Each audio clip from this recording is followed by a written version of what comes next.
Hey there, this is Natalie, and there are a lot of people currently wondering about the seal in Elior Forest that Emilia sees in her trial of the past. And a couple of people have asked me to make a video with what we know about it and what theories are going around about what could be behind it.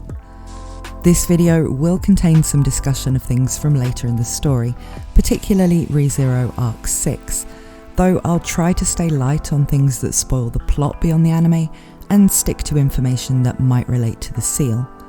I will be talking about things from ReZero Season 2 Episode 18 though, so where I'm uploading this before that episode's actually aired, if you want to avoid spoilers for it, you might want to close this now and come back after you've had a chance to watch it. Before I get started, please consider subscribing if you want to see more ReZero theories, explanations and analysis. Plus, I also cover each episode and each new chapter of the web novel as they're released, as well as making content about Attack on Titan and other anime series. It really helps me out if you subscribe, so if you enjoy this kind of content, please click the button below. And with the obligatory YouTuber stuff out of the way, let's talk about the seal.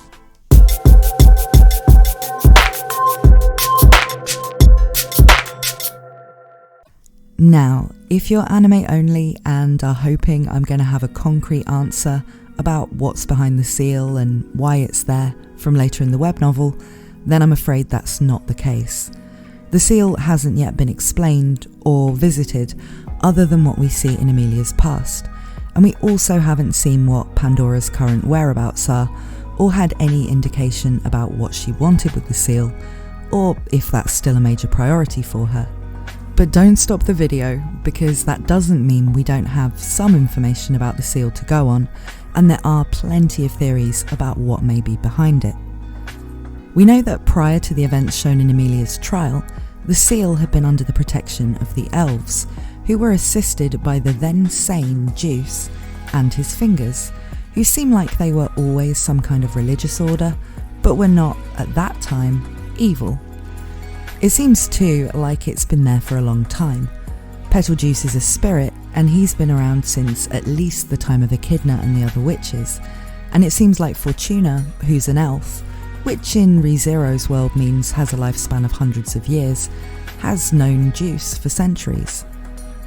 Now, there are a lot of hints that while Emilia is only 7 years old during the events she sees in her trial, from about 107 years before Subaru's arrival, she was probably born or created during Echidna's time, perhaps herself being preserved in some way involving ice or magic crystal, both of which are connected to the forest, until this time we see in the trial. As an example of this, in Season 2 Episode 17, when Geuse talks about how long he's known Fortuna to Emilia, he begins to say that he's known her even as far back as when your parents were well. Fortuna stops him because it seems like Emilia can't be told about her parents yet, but we already know from him mentioning that Fortuna had a fever decades ago that they really do go way back. So why would he choose Emilia's parents as a reference point in time? Surely if Emilia is 7 here, her parents must have been well when she was conceived, so then he's really only saying he's known Fortuna for at least 7 years, which isn't really an impressive example of how long they've actually known each other. More likely, Emilia's parents being well was actually hundreds of years ago.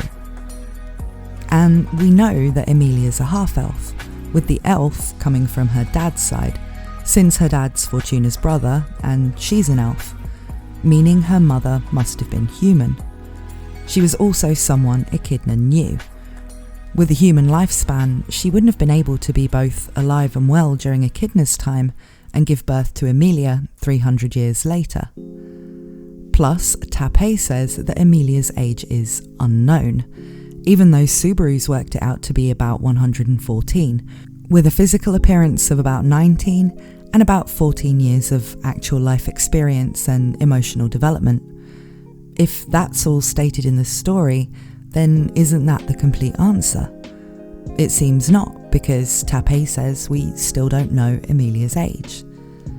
Now, I'll be going into this stuff about Emilia more in a couple of upcoming videos about theories around her origins, and since we're here to talk about the seal, I'll leave the speculation about Emilia to that for now. But all of this means that the seal's probably been around since that all-important age of witches 400 years ago, at least. Maybe it was something created at that time, or maybe it's something more ancient that these people are all just connected to. Ultimately, we don't see any reaction to it from Echidna in the trial that indicates whether she was ever involved with it. My guess is that since with her Tome of Wisdom, she could know all about it if she wanted to, even if she wasn't involved with it at all. So the fact that she doesn't seem overly curious about something so mysterious as the incarnation of the thirst for knowledge probably means she does know, but doesn't want to help Emilia out with information beyond what was in the memories she'd had repressed. We also know that the seal is surrounded by snow, even though the weather in the forest was always kept warm and pleasant by all of the spirits that live there, prior to it becoming the frozen forest, of course. This could mean one of two things: that the spirits avoid the seal, and the snow is what the weather would be like in the whole forest if the spirits weren't there, or the seal itself creates a coldness and even affects the weather around it.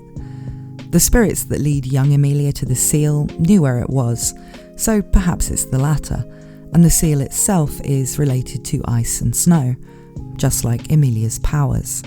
We know too that there's a huge amount of mana in the forest, with it being the only place in the world where certain types of powerful magical crystal are formed. We don't know for sure which came first, the mana or the seal, but it seems likely that this thing is emitting a lot of mana. We know magic and the release of mana can make it snow locally in ReZero's world, because we've seen both Puck and Roswell cause snow in different ways. The forest, incidentally, is absolutely huge. We don't know exactly how big, but it took Emilia 7.5 years to map it out when she was living there with Puck, and currently it's all frozen. But the main thing we know about the seal is that it's connected to Emilia, and that she seems to be the key. We don't know if she's the only way to open it, but she and the seal definitely seem to have been kept together as a pair, under the elves and the cultists' protection. It seems like Fortuna planned to explain everything to Emilia when she was old enough, but never got the chance, so Emilia doesn't know what the deal is with this. Now, on the subject of things we don't know, we actually don't know if Pandora even knows exactly what's inside the seal or not. We know so little about her and her objectives that she may just know it's something powerful and want to crack it open, or she may know what it does, and this is important to a bigger plan of hers. There are the obvious comparisons to Pandora's box from mythology, which contained all of the bad things in the world, and was something the mythological Pandora was not supposed to open, but couldn't resist opening anyway. The myth has a similar kind of deal to it to the Christian story of Eve and the apple. If ReZero Pandora is supposed to be similar to myth Pandora, then she may not actually know what she'd be unleashing if she opened the seal. However, I would say we shouldn't make too many assumptions about Pandora's name, meaning Tape is mirroring that story in ReZero. All of the witches aside from Satella have what seem like names from mythology, but they're not very consistent.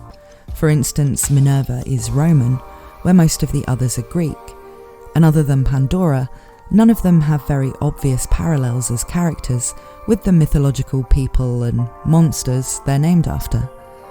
But their names become consistent when instead of thinking about the myths, you think about the use of those names in astronomy.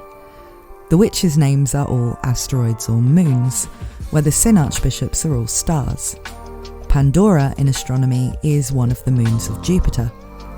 Certainly, he may have thought it was cool to use that name of all of the celestial names he could have chosen for this character, but it seems like the themes we're supposed to take away from the names are based on the names for stars and moons from our world, given the star aspect is discussed a fair amount in World by Subaru, who incidentally has the name of a star cluster rather than a single star like the Sin Archbishops. I think the name themes are supposed to actually mean something in world that Subaru can figure out, rather than just be names Tappei chose that reference myths on a symbolic level, but that in world are just general names. This makes me think that any expectations that Pandora in ReZero will directly parallel the mythical Pandora will probably end up being subverted. So that's what we know about the seal, Emilia, and Pandora's interest in it so far, plus some speculation about all of that. But what else do we know from ReZero that may relate to the seal? Well, there is another thing that does have some similarities to the seal in Elior Forest, which is found in the Pleiades watchtower, a location Subaru visits in Arc 6, which was built by the sage Flugel, houses an important library with the memories of all the dead people that have ever lived, and is very close to the place where the Witch of Envy was sealed 400 years ago. In the web novel version of Arc 6, Subaru found a huge door, much like the one in Elior Forest, which had a set of 7 gems on it, some of which lit up. I won't say how many to avoid spoiling anything more than I have to explain the door. It's widely believed that the gems represented the 7 witch factors of the sins, not including the extra 2 of vainglory and melancholy, and the number of gems that lit up represented the witch factors inside Subaru, for instance the sloth witch factor that allows him to use invisible providence. It seems like this mysterious door would be unlocked by somebody having all 7 witch factors. A lot of people believe that Flugel had all 7, and that's what makes someone a sage. Now, this does sound a lot like the seal in Elior Forest. We have one door where Emilia is the key, and one door where Subaru could become the key, but isn't yet. But there is a slight spanner in the works here, and that is that in the light novel version of Arc 6, which isn't available in English yet, so I'm getting this information from comparisons by people who've read the Japanese, Tappei replaced this one big door with 7 gems, with a set of 7 doors instead. I don't know why he decided to change this. He may have just liked the concept better this way, but it does seem like if we're supposed to see this door as being a twin to the one in Elior Forest, this change probably wouldn't have been made. We have no idea what's behind either the doors in the Pleiades watchtower or the seal in Elior Forest, and until we do, it's really impossible to say whether they're related or whether there are just 2 mysterious things that are hard to open in this fantasy world. But I do feel like the change made to the light novel for Arc 6 may have been to intentionally diminish the similarity. In any case, only Subaru has seen one of them and only Emilia the other, so it's not a connection anyone in the story is likely to make at the current point in things. So those are just about all the pieces of information we have to go on about the seal, and the other most similar thing to it in ReZero's world. So what are some of the theories about what could be behind it? One theory is that the Witch of Envy wasn't sealed just in the one location people believe, but that there are actually separate seals on different parts of her, for example on her body, mind and soul. The seal in Elior Forest could be one of these seals. Pandora may want to open it either to take the Witch of Envy's power as her own, or because the witch cult, who seem to obey her, really are dedicated to reviving the Witch of Envy, and Emilia would be the key because of her connection to Satella, whatever that turns out to actually be. This doesn't seem like a bad theory, but my main problem with it is that the witch, well, she doesn't really seem to be all that effectively sealed. She shows up in Arc 4 in both Echidna's dream citadel and in the physical world, and there is another incident relevant to this later on too. She also seems to be able to interact with things, like summoning Subaru and giving him return by death in the first place, and punishing him when he talks about it. She doesn't seem like she's completely sealed away and unable to do anything as it is. Though, of course, both things could be true, because something could have happened in the 100 years since we saw the seal in Emilia's trial, and the time of the main story, that may have affected how sealed the witch was. Perhaps, for instance, the deaths of the Lagunican royal family and the effect of that on the pact with the dragon. This could have meant that Satella could begin taking action she couldn't before, like summoning Subaru, without the seals being opened. But if they were to be opened, she could return to the world full-time with all of her original power. But another problem is that the seal we do know houses the sealed Witch of Envy near the watchtower emits a lot of the witch's miasma, the same stuff that makes Subaru smell bad to Rem. This miasma has an effect even on people who can't smell it, causing them to get irritable and hostile and even lose their sanity. Equally, it attracts witch beasts in droves. It doesn't seem like the elves would be able to live normally so close to something like that, and there aren't witch beasts everywhere around the seal, so it doesn't seem like the seal is oozing out the scent of the witch. Another theory is that behind the seal in Elior Forest, and possibly the one in the Pleiades watchtower, is a gateway to either the past or to another world, our world.